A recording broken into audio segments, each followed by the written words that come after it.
I am fully charged!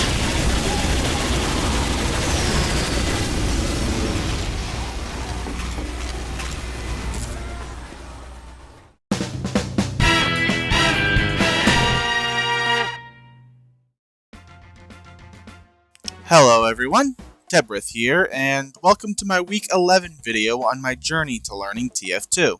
If you're new here, this series is a documentation on my journey to learning this old hero shooter known as Team Fortress 2, where for this past week, I've been trying out all the different mediguns that are available to medic, as well as developing strategies and loadouts around the Ubers that they provide.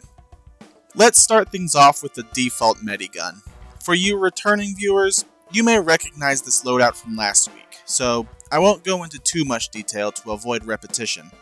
Anyway, I really like the default medigun since it gives temporary invulnerability.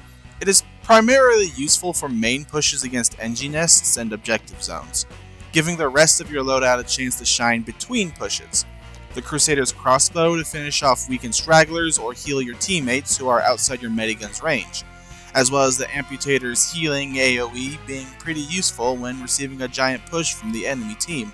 All in all, my combat medic is very useful when supporting the main anchors of your team, prioritizing demo men, soldiers, and heavies, though don't forget everyone else in the fight as well.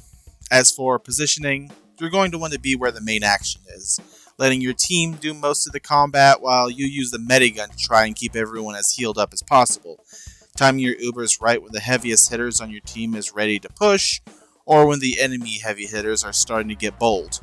And then use the Amputator every now and again, should everyone start getting bunched up.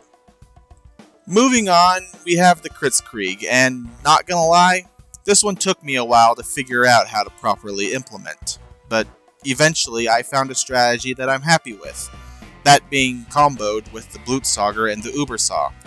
The Blutsauger really makes it so you got to play a lot more conservatively than you otherwise would with its decreased passive heal, using the needles as a way to spam down a choke point should you find yourself low on health and without a medkit in the immediate vicinity, and then the Ubersaw to punish anybody that has overextended into an area they really have no business being in.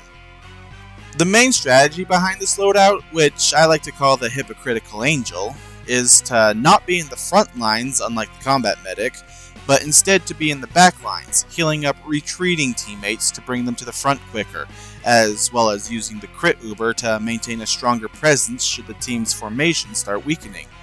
Use the Blutsauger defensively rather than aggressively, with the Ubersaw being your answer should you find yourself in a head-on situation.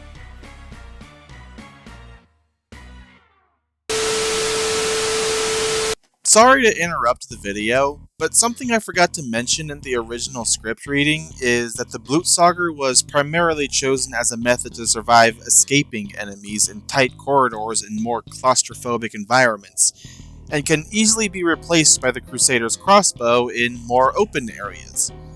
That's all I wanted to say here. I'll now return you back to the original script reading. Then we have the quick fix in the loadout that I like to call the Clinical Roamer, where instead of being positioned in the main fight like the combat medic or the backline with the Hypocritical Angel, the Clinical Roamer can be found in the flanks, very quickly healing up your friendly flankers like your scouts, soldiers, and spies, all while keeping an eye out to not get too aggressive. Let your teammates push the flanks, not you. The strategy behind this loadout is, since the quick fix has a really fast heal rate, you can use the fast healing to almost instantly bring the lighter classes you're supporting to full health, and then, when the time is right, step into the main fight really quickly, pop your Uber to heal all the bulkier classes to full very quickly, and then take your leave back into the flanks again.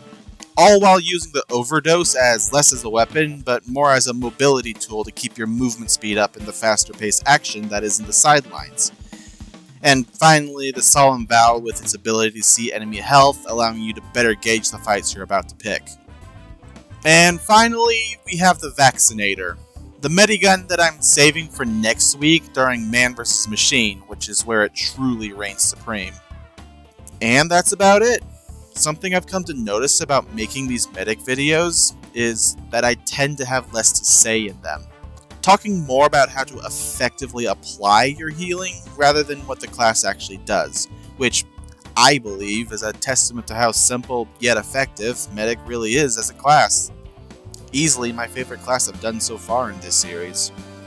Not to mention that, seeing as how this is the second to last video for Medic, this is where I usually ask the comments, what class do you guys think I should go with next? However, after 11 weeks of this series, I do believe I've got a general idea on the order of which I'd like to do these classes. So, instead of it being largely an open-ended question, I've narrowed down the options. So, here they are. Which of the following would you like to see me next? Soldier or Engineer? Reason being, since I've been practicing my rocket jumps off camera, I'd like to actually dedicate a month to the class and finally get this ambition settled.